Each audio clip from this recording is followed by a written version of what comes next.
Welcome, everyone, to the Firing the Man podcast. On today's episode, we dive into self-manufacturing. Now, about 6 months ago, Ken and I decided to take a leap in our business and start self-manufacturing for one of our brands, and we have certainly learned a lot. On today's episode, we're going to be recapping some of the lessons that we've learned and talk about the future of self-manufacturing. Ken, what's going on, man? Hey, David. Happy to be in the studio today and sharing this part of our story with the audience. It's pretty impactful, and it was something, that we decided to go down this road. I think it was a challenge. We were kind of like, we didn't really know what's going to happen, but we knew it was the right direction to head in. Absolutely. One thing I would say about this particular industry in e-commerce, if you were to take a course or you were to take instruction, it is almost default that you're sourcing out of China. And you know what? China has their black belt in manufacturing. I mean, they're very good at it. Their entire country is set up around manufacturing. And so there's a lot of reasons for that. Now, with the pandemic, with shipping costs, with tariffs, we found that it is a little bit less attractive to source out of China. And we decided to take one of our portfolio companies and explore self-manufacturing. And so let's dive into that story. So this would start about a year ago, Ken, when I called you and said, Ken, we have a new spot for manufacturing. You got to come down and see it. And I'll let you take things from there. Sure. So just so the audience kind of knows where I'm coming from, sometimes, as entrepreneurs, we have these ideas. Some of them are crazy, some of them are wacky, and, David and I are no different. And so when David said he's got this new thing, I'm like, okay, let me see what we got going on here. So I showed up, and David says, right back here. We go over there, and there's this it's this big warehouse, it's this big metal building. And, David opens the door and says, what do you think? And I look in there, and there's literally piles of just stuff everywhere, like an abandoned building with just piles of storage and things everywhere, dirt floor. and he's like, what do you think? And David's all excited. I'm like, it's great. So yeah, I was like, at first I was like, oh my gosh, what are we getting into? And so now looking back on that from today, I think we've, done a great job David getting it going, getting the building refurbished and all that. But yeah, day one, I was like, holy shit, what are we getting into? Absolutely. So yeah, there was quite a bit involved in getting things set up. And, we had, and we'll talk about it a little bit later in the episode, but, we had no background in manufacturing. I guess I should say you have done a little bit of manufacturing, but this particular product, when it came to tooling and machines, we had no idea what to do. We ordered 3 machines that we needed to manufacture. This particular brand is in the strapping goods industry, so think straps. We had no idea, the machine showed up and we had no idea how to use them. And there was a lot of learning from mistakes. And so as we were prepping for this episode, we were writing down some lessons that we've learned. And so to start off, number one, and this is a saying that I really like, 1 is none and 2 is 1. And that speaks to having backups. And since we've had things going, there's 2 people working full time. And when machines go down, it is catastrophic. I mean, it's really a big deal. I had heard a story of Anheuser-Busch, located here in St. Louis. When they have a machine that goes down and their line is shut down, they will use a helicopter and fly to go pick up a part. And I remember hearing that thinking that's absurd. Why won't you can get stuff overnighted? That's absurd. But now I truly understand that. And we've had tooling breaks down.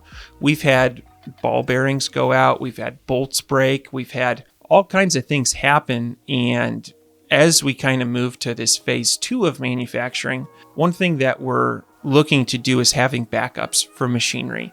Because when the machinery's not working, you're not producing any product. And, you have employees there and you're going to pay them whether things are working or not. And so, Anyway, any thoughts on that one? Yeah, it's like that's something that you don't really think about until you're in the process, and then as things break, you're like kind of reactive to it. And so I think over time, as you stress test the line manufacturing facility, you find these like weak points. You can also study and buy backup machines and different things. But yeah, I think this is kind of like you don't know what you don't know until it happens. And looking back on that now, as a couple of the machines have broken, we've kind of figured out how to get them fixed, maybe get some backups and learn different things. But yeah, it's definitely something that you'll need to think about, pretty early on, and it'll hit you. It'll stop production. Absolutely. One particular thing that we've done is, our first breakdown was a ball bearing, and this was probably a $5 part, but it shut down the whole line. And when we found a replacement, instead of buying one replacement ball bearing, we bought 10. And because, it was our first point of failure, and I can only assume that it'll happen again. And, same thing with like some odd size bolts. When they break, we will buy 10 replacements just so we have them on hand. And, my hope is that we will find on these machines a common point of failure. If something's going to break, it's this bolt or this ball bearing. And I want to have plenty of those on hand. Another thing that we are in the process of doing is having a handyman, someone who Mr. Fix-It. And I will say, I on a scale of 1 to 10, in terms of like measuring handiness, I'm probably like a 5 or a 6. But like there have been some times where stuff's broken. I don't know the first part of fixing it. And so having someone who's really handy that can come in and fix things is, I think, an essential part of this process. So, so anyway, that is lesson 1. Lesson number 2 is that, if you are currently buying from a manufacturer, that manufacturer is probably making 20 to 30%, and they're earning that. And I have, when we got into this, I thought, oh, this is going to be great. We're going to double our profits, and it shouldn't be, a lot of extra work, but it has been.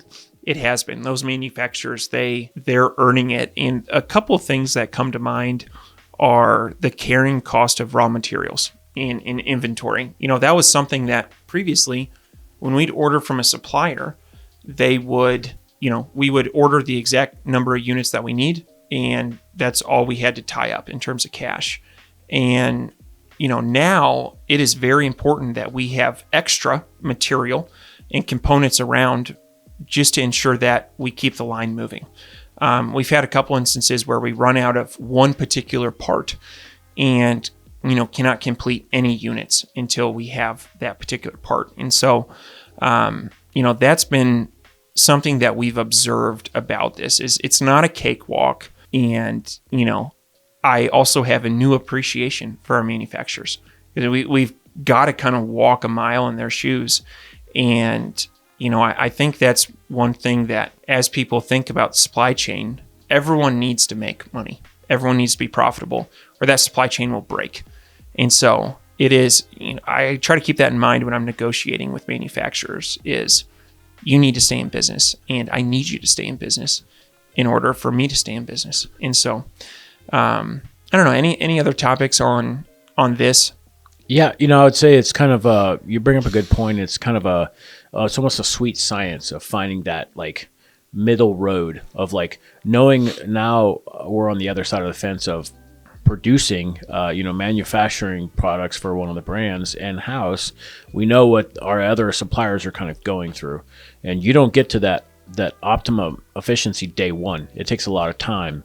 And so you're definitely earning that 20 or 30% margin by operating that facility and managing a team and, taking on all the risks. So I would just say like it's, I think you could also use that as you're negotiating with your suppliers, and, you can beat them up a lot, but at some point in time, they've got to make a profit. And it's a grueling industry for sure.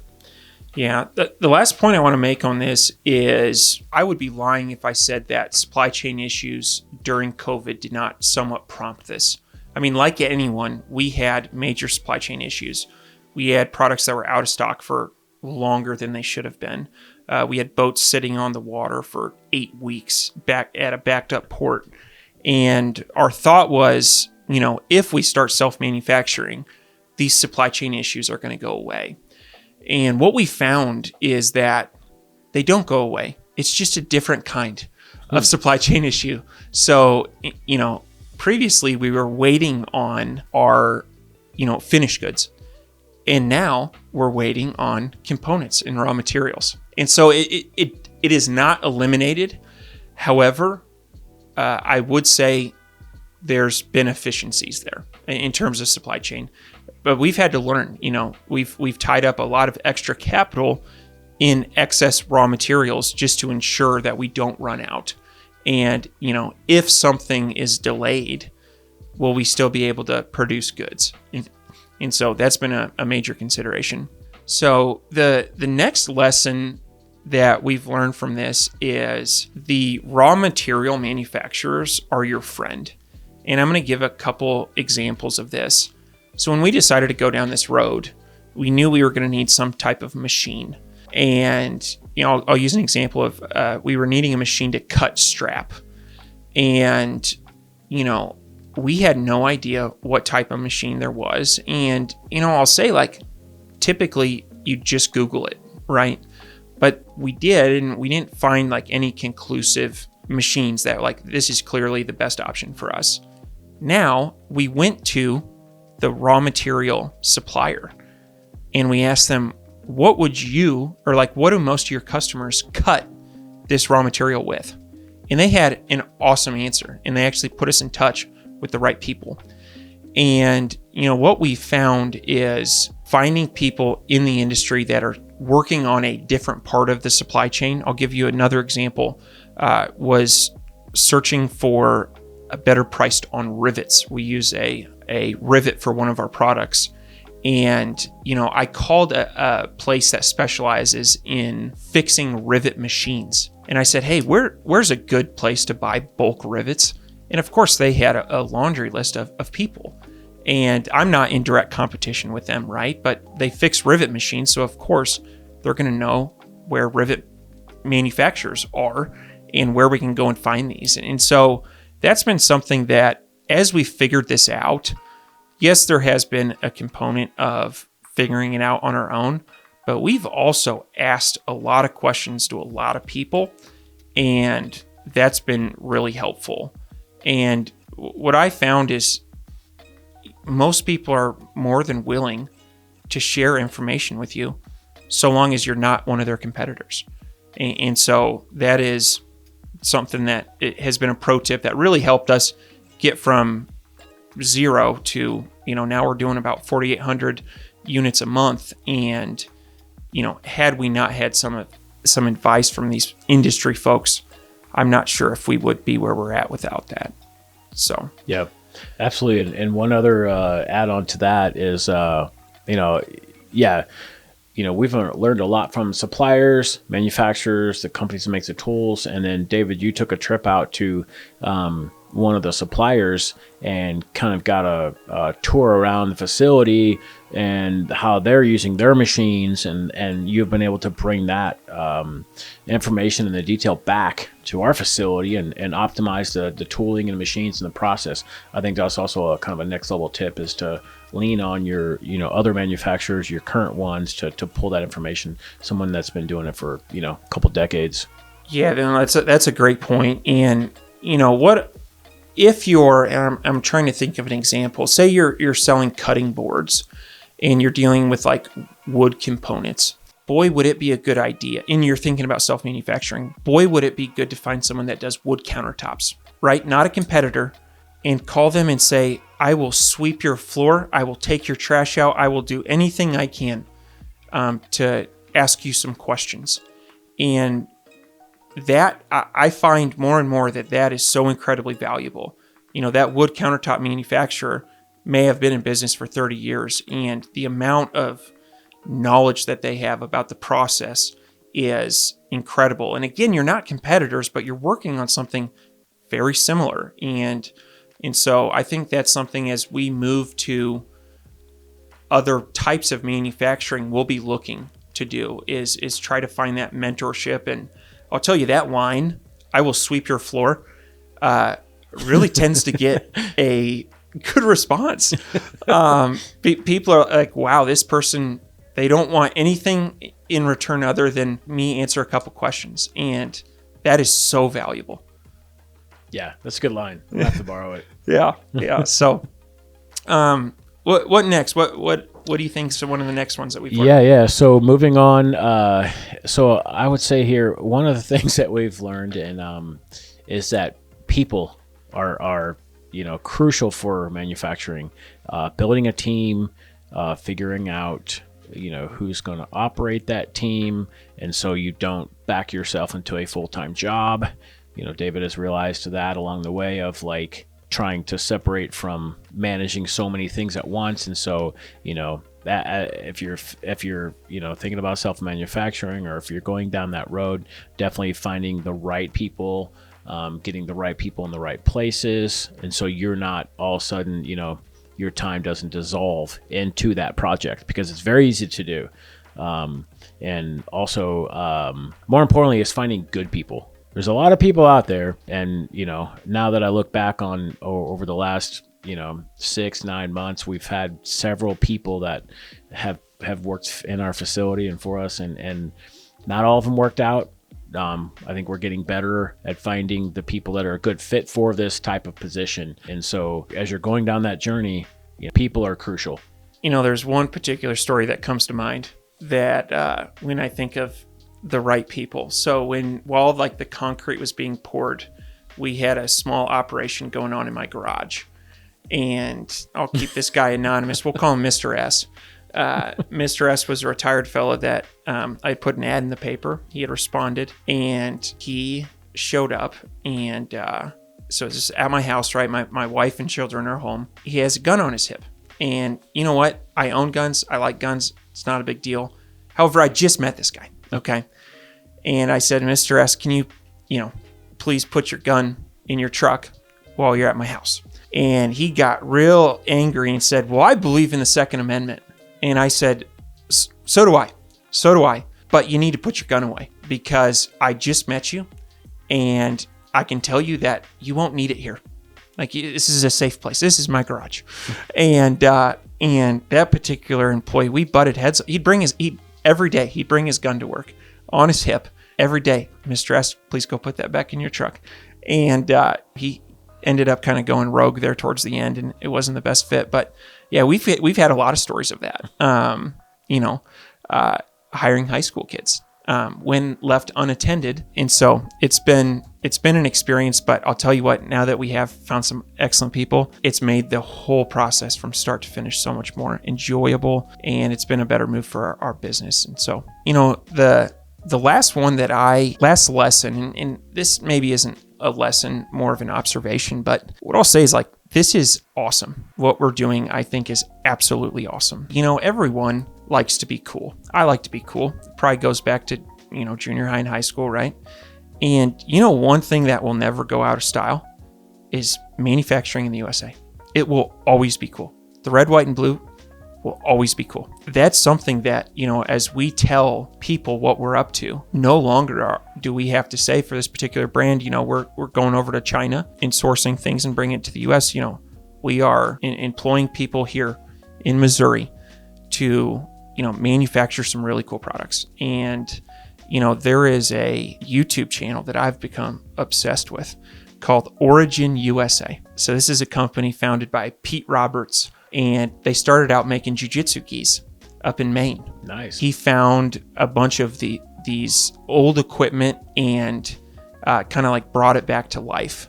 In terms of like manufacturing in the USA, I think he is iconic. He's partnered up with Jocko Willink, who is also one of my favorites. And, they have these videos. They make leather boots. They show how they make them. I bought a pair, and they're like $300. But I bought them because I had watched probably an hour worth of content on how they were made, and I, hand stitched, and how they processed the leather. And it was just they really highlight the process. And it is a beautiful thing what they're doing. And so, I am proud of what we're doing. And I would say that when we thought about transitioning to self-manufacturing, I was very much thinking about our P&L and, being more profitable. And that has happened.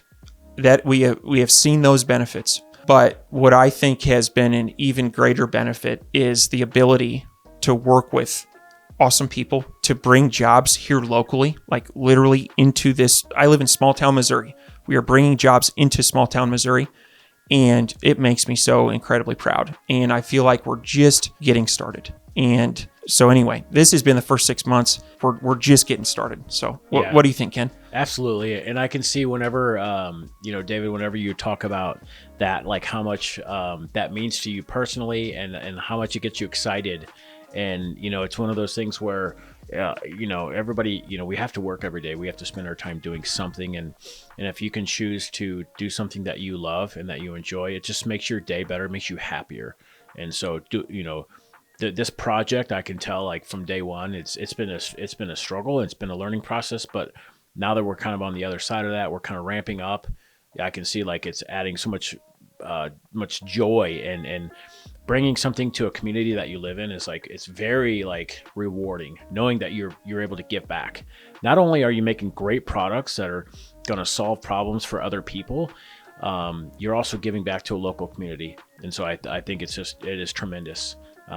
We have great relationships with our other suppliers overseas, but being able to manufacture within our own umbrella, I think is crucial. We can control quality. We can launch products quicker. There's so many benefits of doing that if you can just jump over that initial hurdle of like how to figure it out. But when you're on the other side of that fence, I can tell you it is very rewarding.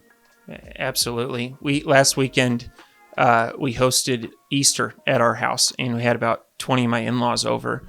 And generally, I'm fairly private about business and things like that. But when we were done with dinner, I invited them all to drive over to the manufacturing facility, and I showed them what we were up to. It was very cool to tell them, our foreman, the guy that runs this, he's a Marine veteran and a father of one. And we have another guy, father of 5. They live right here, and they're making goods that we are shipping throughout the United States, but also soon shipping to UK, Germany, Canada.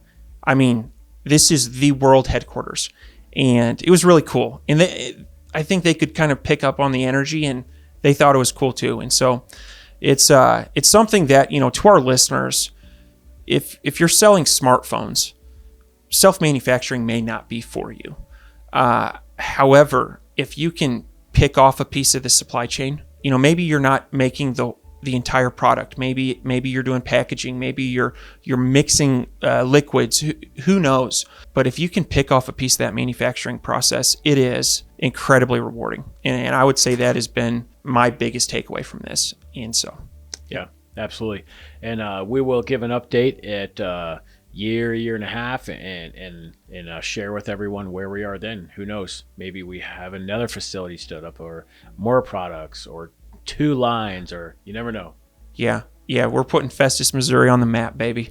So, all right, Ken. Well, thanks for joining me, and to all of our listeners, if you're thinking about self-manufacturing and you have some questions, hit us up. Go to firingtheman.com, click on the microphone, and we'd love to help you out. I am a huge advocate for manufacturing in the USA, and I encourage you to come join the Cool Club because it is cool. We'll see you next week.